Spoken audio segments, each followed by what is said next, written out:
So here are the top 5 glute exercises you're probably not doing. Obviously, jokes aside, it's a catchy title, it's not meant to be. I'm just trying to give you a little bit of info and help you hopefully with your programming when it comes to targeting the glutes. I have 2 leg days currently in my program, and what I do is I split my glute work over 2 separate days. So one day it tends to be more quad focused and I finish off with some glute stuff. And then my posterior leg day tends to be more hamstring and glute bias, so I don't have all my load in one session. Now, obviously, you can structure that differently. So if you're trying to grow more glutes, you can definitely do that and split your, say, hamstring work or your quad work over 2 leg days. It's completely up to you. But the way I have it structured is I'm focusing on quads and hamstrings on both days, and then I sprinkle in glutes either end. So the number 1 movement for me is an RDL. It's the king of exercises for me because it works so many muscles, but you're also putting your whole body through a full range of motion, and that's why I love that exercise. Now, just a couple of pointers on the RDL. Find out where your range of motion is. So it's no point in going all the way back down to the ground and then coming all the way back up if that's not your range of motion. Your range of motion stops at the point at which your hips stop moving back as you're pushing your hips back. That is the end of your range of motion. So if that's just below the knee, then that's just below the knee. That's just the way you're built. That's your anatomy, and stick to that. Don't try and push it beyond, because otherwise you're just going to put more emphasis on your lower back, which is not what you're trying to do. You're trying to work your glutes and your hamstrings the most. The other thing is toe elevation. Get rid of toe elevation. It really doesn't do anything. You're probably just feeling your sciatic nerve being stretched, and that's why it feels like there's a little bit more of a sensation in your hamstrings. Just do them flat, standing down on the floor. So the one thing I tend to recommend to my clients is film yourself doing your RDL and see where your range of motion is and see where it ends. That way you get the feel for it, you know how far you need to go, and then that's it. That's where you're going to stop. You're going to memorize that over and over and over as you're building into your top set of your RDLs, and then just stick to that. And the final point, it's about swinging your hips back and forwards and backwards and forwards. It's not an up and down motion. It's a back and forward movement. So really focus on moving your hips back towards the wall or towards the person behind you, just from a thought process standpoint. And then it's about squeezing the glutes and driving them forward. It's not about lifting the bar up and down. And that will get you into a much better rhythm and routine when you're performing the exercise. So exercise number 2, and I think you all know what's coming, and it's the Bulgarian split squat. It's an absolutely horrible exercise. I like doing them because of how horrible they are, but they are an absolute must in your training program if you're trying to work your glutes. But now here are a few pointers that I want to make just so you get the most out of that exercise. So for me, tip number 1 is get yourself a split squat pad, or get yourself some kind of a setup where you can adjust the height of the pad. I don't personally like using a bench. I feel it doesn't allow my hips to travel the way I want them to travel. A split squat pad is a much better alternative for me, and I tend to set the split squat pad quite low because that just feels comfortable for me. But experiment around with it, have a little play with it. So it could be, for example, a leg extension pad. You could use that because they tend to rotate as well on some of the machines, so it might make it a little bit more comfortable as well. But I personally wouldn't recommend using a bench because to me it's just too uncomfortable from the positioning. The other thing I like to do is elevate my front foot.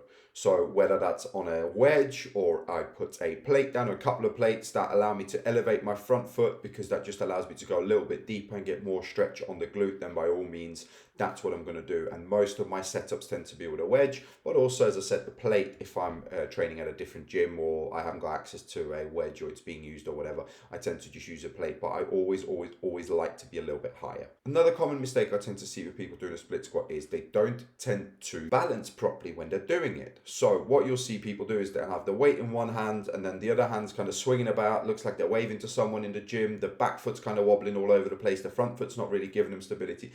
Hold on to something. There's nothing wrong with holding on to something, as long as you repeat that exercise over and over and over in the same manner.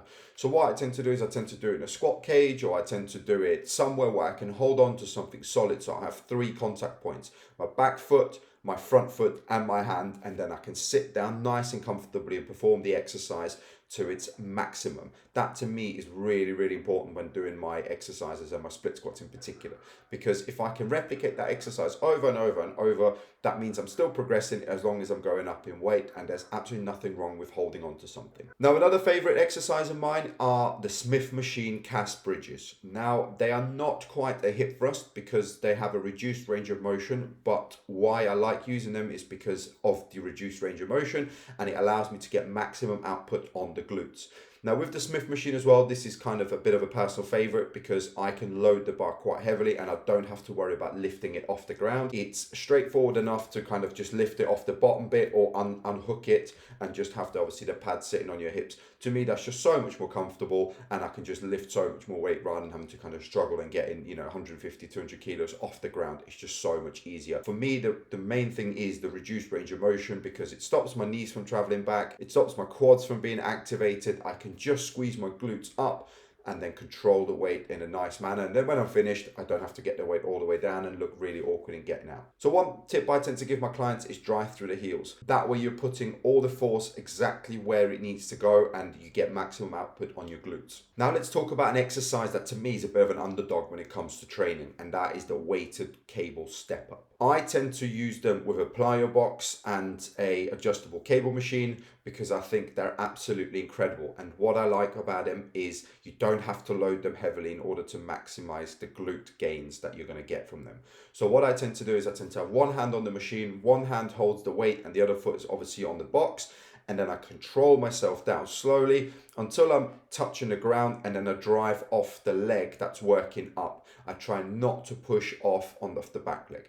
If you find yourself doing that, lower the weight, take the weight away completely before you get comfortable of not pushing off the back foot. It is massively important you do that, otherwise you're just using momentum and you're sort of reducing the quality of the exercise that you're doing. To me personally, it's actually a better exercise than the Bulgarian split squat because it's getting much, much harder for me to be able to safely hold the weight that I'm looking to hold in a split squat. And that way, with a cable setup, I just find it a lot more easier to load the weight and be able to be in a really solid position in order to lift maximally. And the final exercise that I tend to do, and this tends to be an accessory towards the end, is a rounded back 45-degree hyperextension. Fantastic exercise if done correctly. Now, the couple of points that I want to make is the first one is make sure you round your back when you're doing it and you're trying to squeeze your glutes together. And it's almost to the point where as if you're running to the toilet, as if you need to go to the toilet desperately, and you squeeze your glutes together, you squeeze your cheeks together in order to sort of get you back into the neutral position, but still keeping the back rounded. Now, loading it is quite difficult if you haven't got the right equipment. So that's kind of why I programmed them as an accessory rather than sort of at the beginning, because it's easy enough to use like a band or hold a 5 or 10 kg plate, but you'll very quickly grow out of that. So then having to load it and put a bar on your back or do it any other way becomes much, much heavier. There are some setups that allow you to hold a cable weight.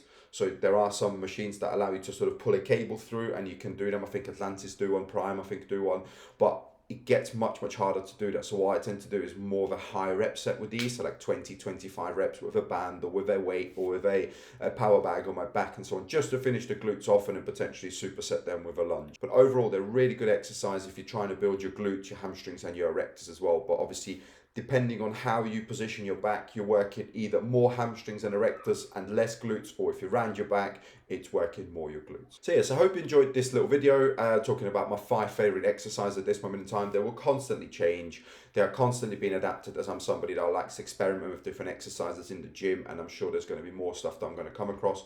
But I hope you enjoyed this little series here talking about sort of my favorite posterior chain exercises, especially with a focus on glutes. Now, if you've got any comments or suggestions about videos that you'd like me to make, leave them down below, and I look forward to seeing you in my next one.